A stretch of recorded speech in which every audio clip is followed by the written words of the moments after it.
Speaking about the future, Tom, you told me it's like necessary to have a side hustle, that in the coming days, weeks, months, years, everybody's going to need some type of side hustle. If you're not doing a side hustle, then you're going to be working for someone else's side hustle. Tell me about that? Yeah, so I was trying to sort of smooth out what I was saying yesterday. So yesterday we were talking about the idea that network effects, that you sort of want to be part of network effects, that you sort of want to future proof yourself against being replaced by AI, a cheaper worker, some type of machine. You need to make yourself more indispensable, and the way you do that, and to make sure that you're in an industry that's growing and has place for you down the line.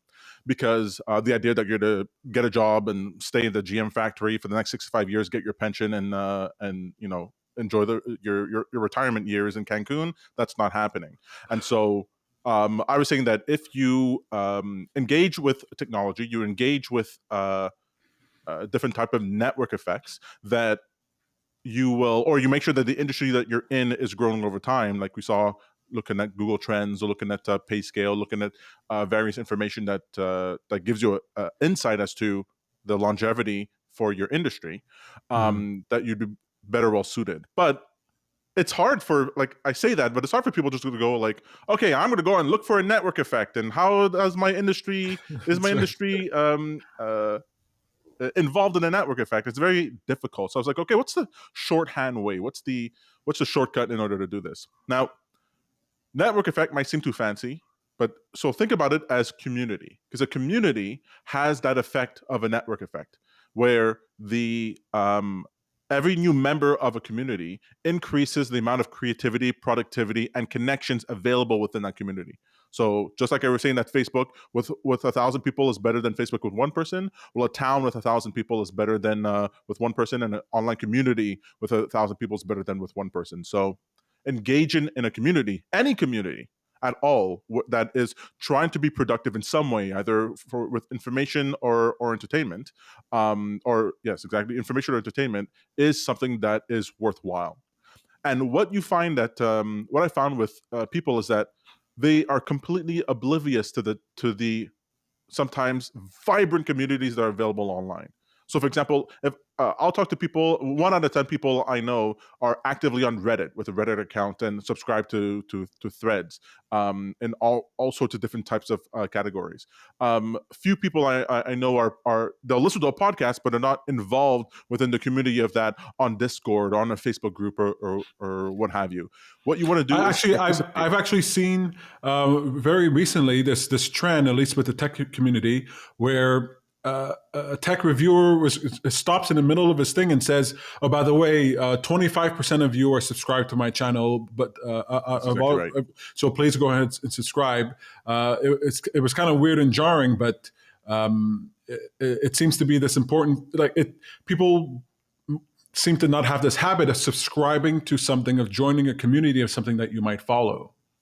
Because we're used to like watching a thing and just letting it live there. Like, we have this sort of disconnection with, let's say you're watching a TV show that you really like. Well, you don't really have any expectation that you could directly interact with the stars on the show, or with the writers, or the technical staff. You're not expecting to be able to do that. But actually, on a podcast, you can. On the YouTube channel, you can. On content that you consume online, Even you TV can. shows, you can, like, Well, you I go mean, to the the expectation stars isn't on. there. Well, the expectation isn't there, I think, for older generation like us and older. I That's think they right. don't have that. But young people, they go on Twitter and they're chatting with the star of the show. They're going into Reddit and answering AMAs. Like, there, you can actually interact with the content creators. Well, I mean more like, for example, um, so I interviewed Bob Morley from the 100 for Sitting in a Magazine a couple of years ago, and it was interesting how. So I asked him a question: what's one of your biggest fears, or whatever it was, and he said something like, "I don't like having my belly button touched." And I was like, "Oh wow, Yeah, uh, yeah. that was a crazy truth there." Now I remember um, he was surprised. He was surprised because I'm sure he had seen thousands of people that day. His lines were long at the Comic Con that I was at, and he was very popular. But no one was asking him stuff like that. It was sign my thing. There was a distance to it. There's not this idea of camaraderie. Whereas, let's say for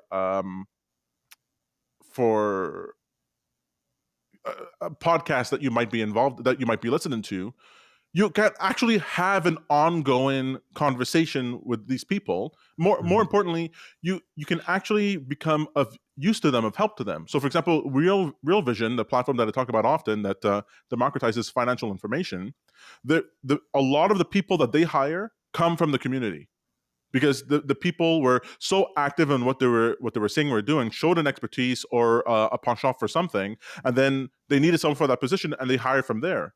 I think a substantial number of the people who work for Real Vision come from the very community that they were a part of, and so that's what I'm talking about. I'm talking about that, where the community that you search out for communities, you participate with them with the intention of providing value, as you're extracting value from it. So you're not just listening to it, you're not just reading it. You go, okay, someone asked something, let me go help them. Someone's in the forums asking a question, let me go and answer that question. And I would do that, like when I started in web development. What I would do is on Saturdays, I would sit down and go onto forums for WordPress and just answer people's troubleshoot people's problems with plugins and their websites just for free. I just answer questions. On Yahoo Answers, I would do that. Answer questions. And I was very surprised about the receptiveness of different people and the jobs I got because of it. And like, I was actually part of that community, and I could be counted on. I was providing value, and I want people to do that more. I want people to go like, okay, I'm consuming this piece of content. Let me take the extra step to see if there's a community around it and see how can I help that. Sometimes it's just as much as like,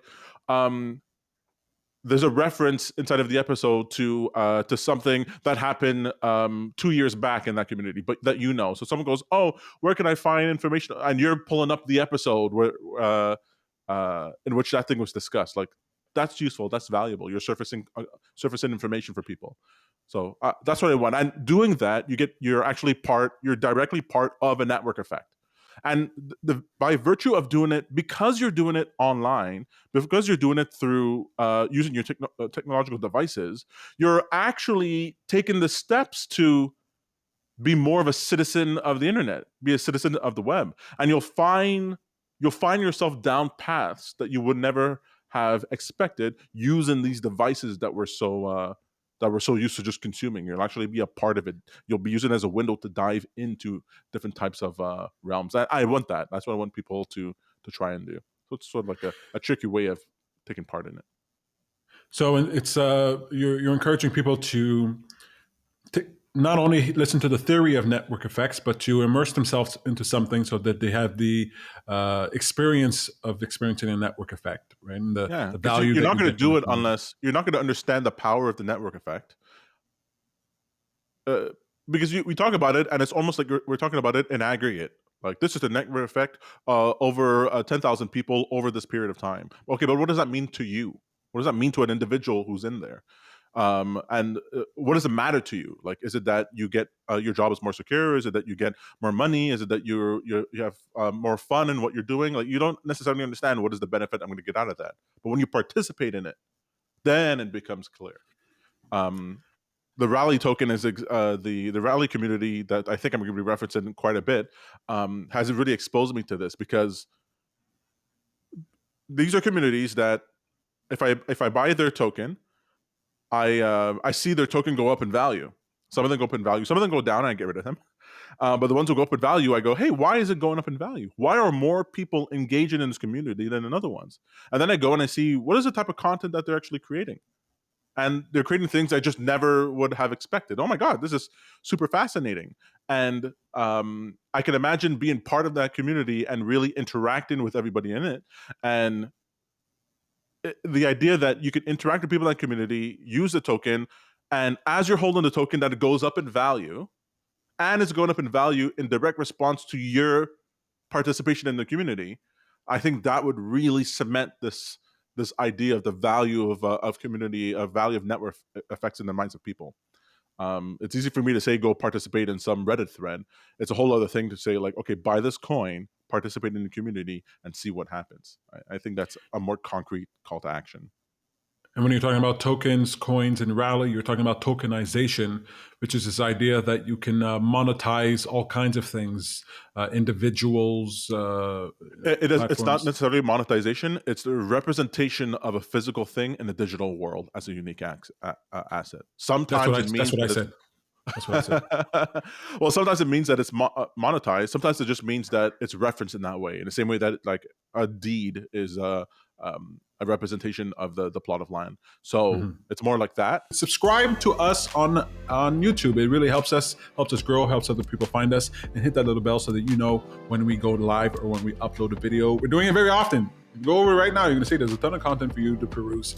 Jumpstart is a series. We call it a digital salon with Tom Hartman, marketer and programmer, and Peter, just some dude, entrepreneur and comedian, motivational speaker here. And we want to give you edifying conversations, right? Instead of sitting down in a boring class where you're just going to be listening to lectures, this is an opportunity for you to listen to a conversation that will improve your life, that will help you to jumpstart things, whether it's in business or your personal experience.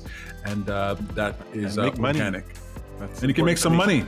Yeah. And interact with us. We love your interactions. We read all your comments. Anything that's appropriate, we'll put it up on the screen, of course. And if you have any comments or questions, please message us. If you want to support what we're doing, head over to patreon.com/happyforachange. For as little as $5 a month, you can support us. At $5, you'll even get access to our Telegram group where we have text chat and voice group chats.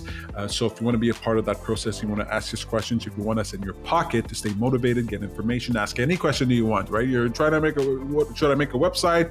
How should I do? I'm a social media influencer. How can I get followers? Whatever it is that comes to mind. How do I stay motivated? How do I get off my butt and get stuff done? You can put us in your pocket with our Telegram group. It's the Jumpstart Live.